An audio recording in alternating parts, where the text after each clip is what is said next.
যাত্রাপথে নামাজ পড়তে নেমে প্রাণে বাঁচলেন বরপক্ষের ৭ জন যাত্রী।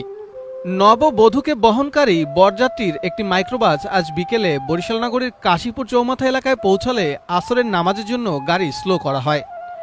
এ সময় মসজিদের পাশে দাঁড়ালে স্থানীয়রা দেখতে পান গাড়িটির পেছনে আগুন ধরে গেছে। পরে স্থানীয়রা ডাক চিৎকার দিলে গাড়ি সাইড করে গাড়ির মধ্যে থাকা বরযাত্রীদের গাড়ি থেকে নামিয়ে দেওয়ার পরপরই গাড়িটিতে আগুন ছড়িয়ে পড়ে। আমরা ওই বিয়ের বাড়ি থেকে বিয়ে অনুষ্ঠান সম্পূর্ণ করে আমরা বলছি ওই যে ড্রাইভার সাহেবকে, যেখানে একটা মসজিদ রাখো, যে রাখে আমরা নামাজ পড়ে আবার বাচ্চাদের কিছু কিনে দিয়ে আমরা যাব।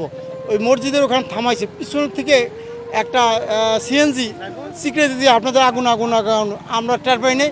মসজিদের ড্রাইভার সব থামাইয়েই দরজা খোলার সাথে সাথে আমরা দরজা খুলছি। ওই দরজার ড্রাইভার সব না খুলতে পারলে আমরা খুলতে পারতাম না। আমাদের অবস্থা কি